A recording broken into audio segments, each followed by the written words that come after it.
Yo, what's up, guys? What's happening? It is your boy. Welcome to another reaction. Y'all like the shirt? Let me stand up right quick. Excuse the titties. Y'all like the shirt? That's pretty cool. I got it at Target. Anyways, today we are reacting to celebrities who now work normal jobs. I was scrolling through this and I seen celebrities who gave up fame to work regular jobs, but I just picked whatever. Now, I don't have much to say, honestly. Yeah, I don't. I'm gonna try to post every day, or at least try to post. No, I'm gonna try to post twice a day this week. Try, if not every day, at least. Let me just do random stuff. I'll probably do a scary video after this.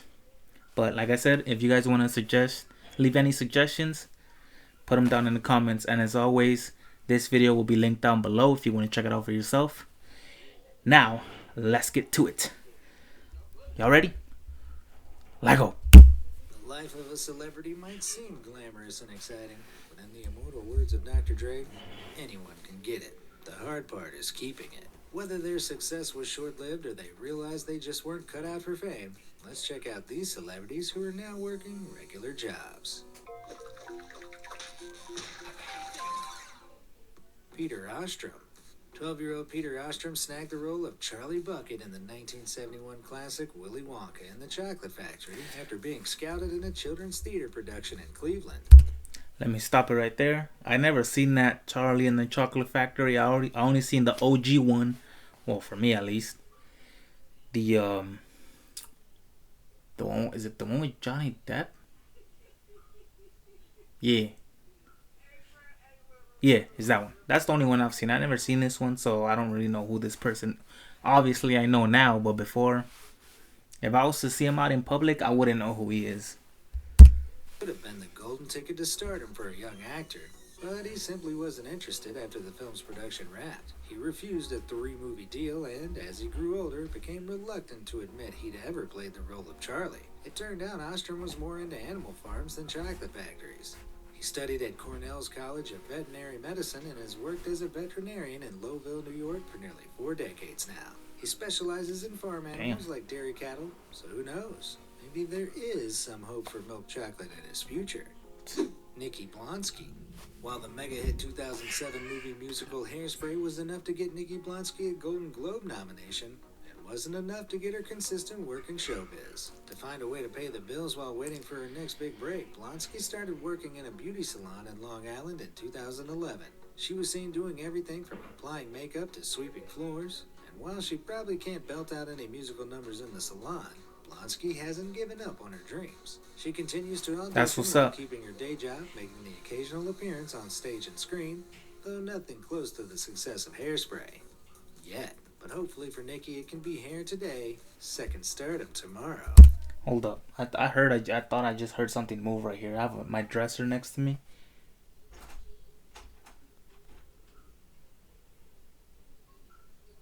Yeah. Oh, hell no. I'm already paranoid for the scary videos. Yeah. Kevin Jonas. What Oh, happens when three Nick. Yeah, I brothers with good figured. singing voices and I TV-friendly figured he was faces gonna form be a band Jonas and start brother. making pop hits? Teenage girls everywhere go crazy. For real. What happens when the band calls it quits? Well, if the Jonas Brothers are anything to go by, 2 of the brothers move on to solo careers in acting and music, while one goes into entrepreneurship. Yep, after the boy band disbanded in 2013, the eldest Jonas, Kevin, became the co-CEO of an influencer marketing company called Blue Market. He's also founded a real estate development and construction company, as well as dabbling in the world of programming. While these jobs might not seem normal in the traditional sense, they're certainly a far cry from what made him a celebrity. While the brothers reunited in 2019 to make new music, it's safe to say Kevin has a pretty solid backup plan for when he gets tired of playing mid-2000s pop rock again. Chris Owen. In my opinion, I feel like if you're gonna be famous, I don't know if celebrities are doing this now, but if you have the money, I would say you invest like in a business So you know, for examples like this, if something doesn't work out, you always have something to fall on. Like I don't know if this is true. I don't know if this is true, but I heard Rick Ross owns Wingstop, or at least a part of it. But like owning businesses is good because you always have income coming. You always have incoming. Come. That joke didn't work. Anyways, yeah, in my opinion, I think that's a smart idea.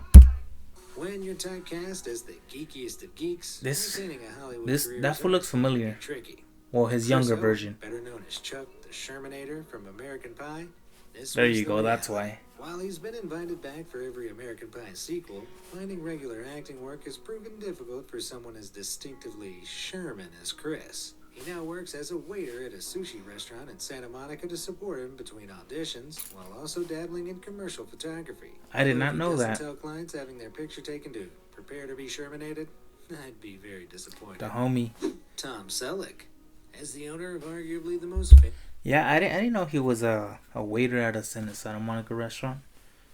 I was born in Santa Monica. For those of you who don't know, how far am I? I think I'm like an hour and a half. For like a little from an hour to an hour and a half, depending on traffic.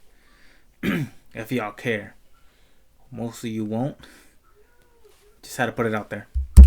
Mustache on TV, you might expect Tom Selleck to still be enjoying an illustrious on-screen career.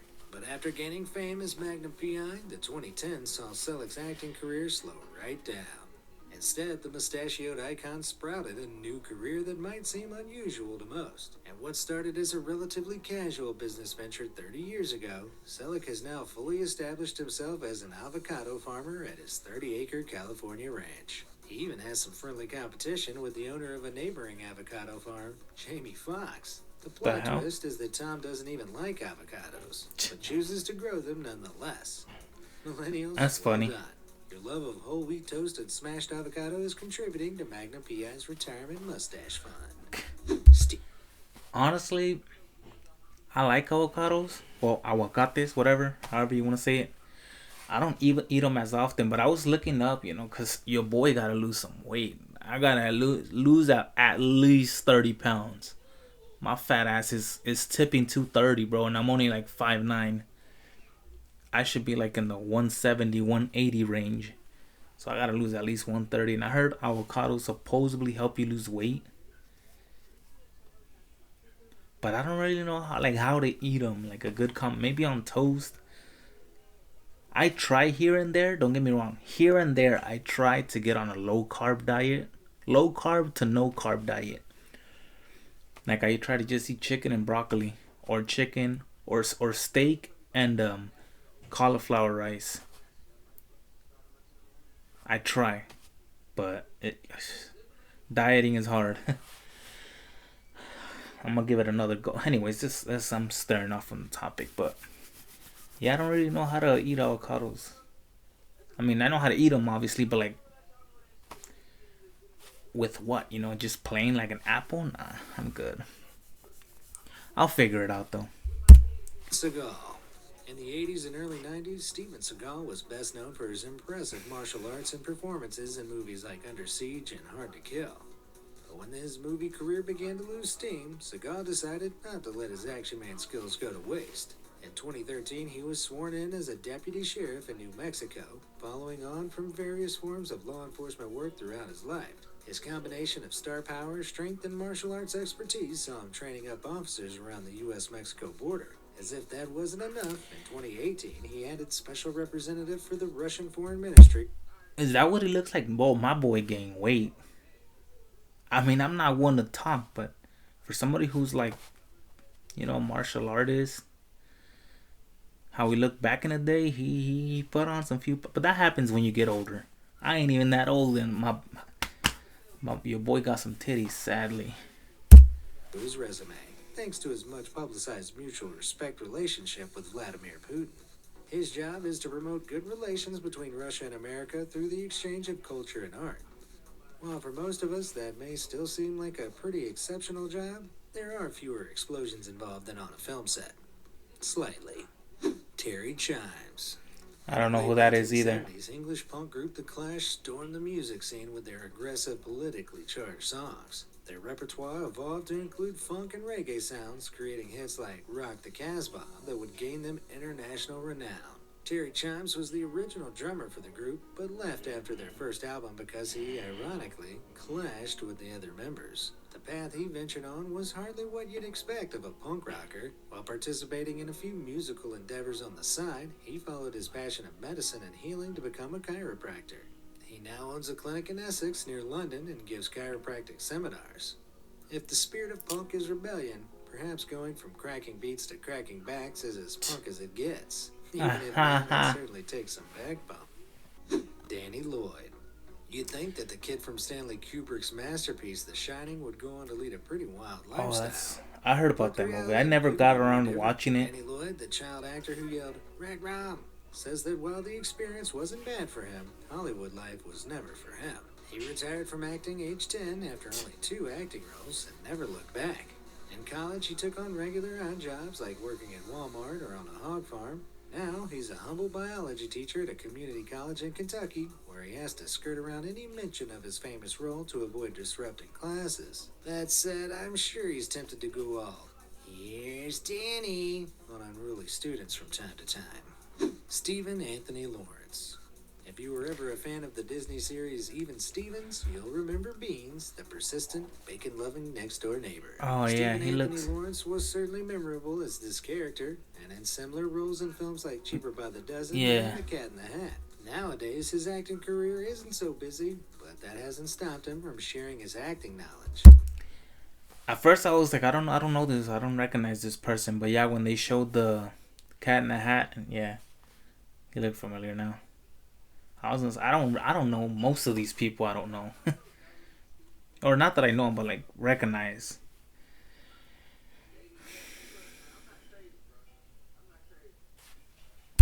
Now teaching other aspiring actors, delivering seminars at colleges throughout America.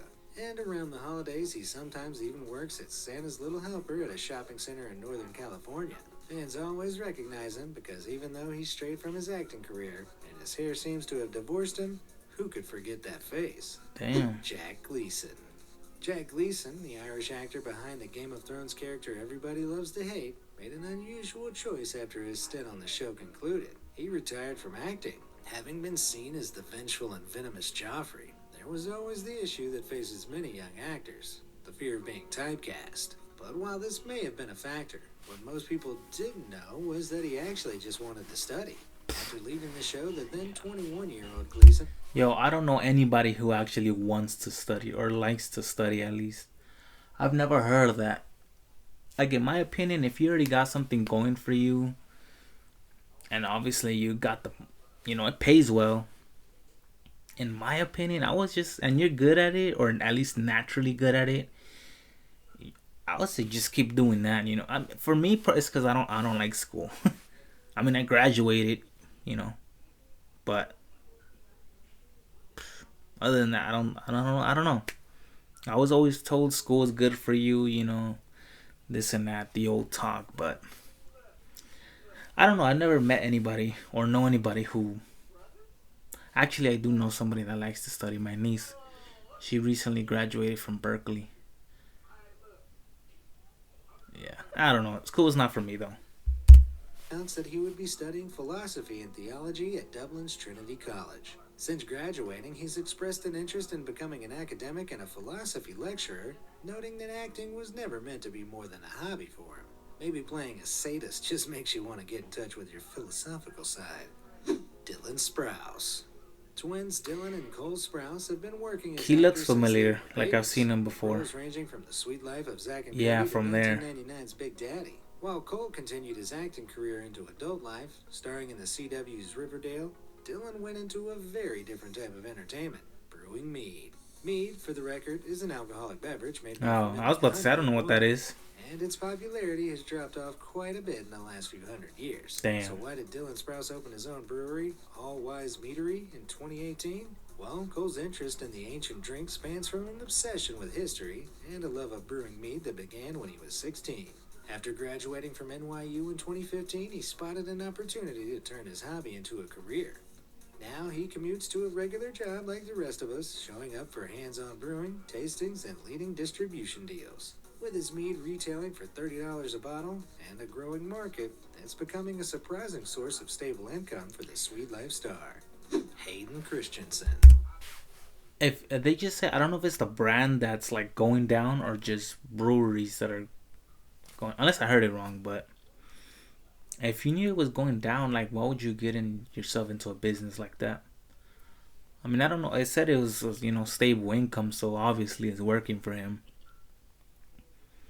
I just find that weird. If yeah, I don't know. I don't even know what to say at this point. Like another example, Hayden Christensen. I think that's his last. I don't even know who this dude is.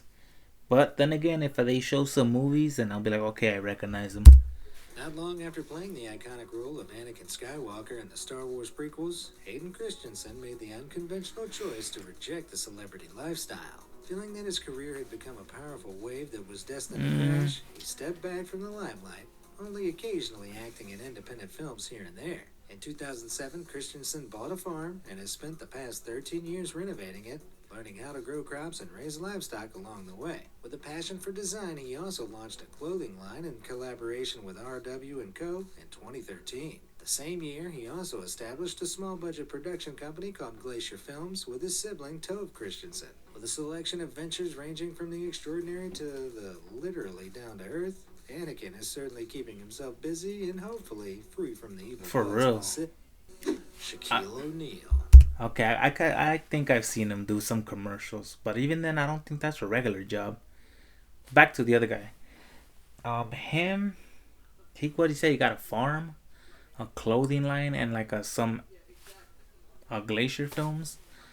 You best believe that dude's pretty busy. I don't know. To me, regular jobs. Not saying producing is not a job, but like to me, regular jobs will be like, I don't know why to me that it seems like not minimum paid jobs, but like honestly I don't even know. I guess regular jobs would be like non jobs that don't pay. I don't even know where I'm going with this, honestly. Honestly, I'm kind of spaced out. I don't even know what to say. I'm tired. I don't know, but you best believe he's staying busy. Is there nothing Shaq can't do? He can play basketball, he can rap, he sells icy hot, but as of now, he can arrest you too. After an extremely successful career on and off the basketball court, in 2016 he was sworn in as an honorary deputy sheriff in Clayton County, Georgia. Having already received police training in the decade prior, it was really a simple matter of titles, which included being the tallest deputy in the history of the Clayton County office. In 2019, he also became an auxiliary deputy for the Broward County Sheriff's Office and now regularly attends discussions on how to make the community safer. I thought that when he had a toupee, I thought that was just like a joke, or I thought that was a movie or something. I didn't know he was an actual cop. Yeah. Sorry if you guys hear something. I got some YouTube playing in the background. Yeah, I didn't know he was actually an actual cop. On top of that, he's also been given the title of Honorary U.S. Deputy Marshal and Reserve Officer with other agencies in California, Arizona, and Florida. He even announced his plans to run for sheriff in Henry County, Georgia in 2020. If all police were Shaq size, criminals would be slammed up. Oh, that's what it was. See, that's what I was talking about. I knew it was a movie. It was, wow, I forgot what this movie's called. I seen it already. Is it Grown Ups too? Because it's that cast. Yeah, I think it's Grown Ups too. I like the first one. That's probably one of my favorite movies. Left, right, and center. Vanilla Ice. If you thought Damn. Vanilla Ice melted off the face of the earth, you may be surprised to hear he's been raking in around $300,000 profit on each of his new projects. A ver. But I don't mean new albums. While Ice Ice Baby was a mega hit, it proved difficult for Vanilla, real name Robert Van Winkle, to repeat his success. After struggling with drug addiction, he slowed down on the music and found something more solid than Ice. He looks like he'd Real be estate. doing drugs. Vanilla has something of a gift for renovating dilapidated homes and makes a fortune reselling them. His skills even launched a show called the Vanilla Ice Project, which features tips that people can use to renovate their own homes. Today, Vanilla Ice has a net worth of around $10 million, so he's still far from your average guy, even if his job is noticeably more conventional. But while flipping houses isn't quite as glamorous as topping charts, it's something Van Winkle can do much more consistently. For Vanilla, there's no shame in trying to flip that house, baby. Which celebrity's career U-turn surprised you the most? Let me know in the comments section below. Thanks for watching. The one surprised me the most would probably be those dudes. The one of the dudes, is it from the dude that started the brewing company? I forgot his name already. Was it the one of the kids from my Zach and Cody? I think. Yeah, that dude, and kind of Shaq. I mean, I've seen him do commercials here and there, but I didn't know he was an actual cop, like dead ass. Yeah, I like this video. It's pretty cool. If you guys want to leave me any suggestions down below, I would appreciate it. I will check them out as soon as I can. And if you guys enjoyed this video, it will be linked down below if you want to check it out for yourself. Sorry I had to burp. But if you guys like this video, make sure you like, comment, subscribe if you want to. And I'll see you guys on the next one. Damn, I'm still stuttering. I'll see you guys on the next one. Later.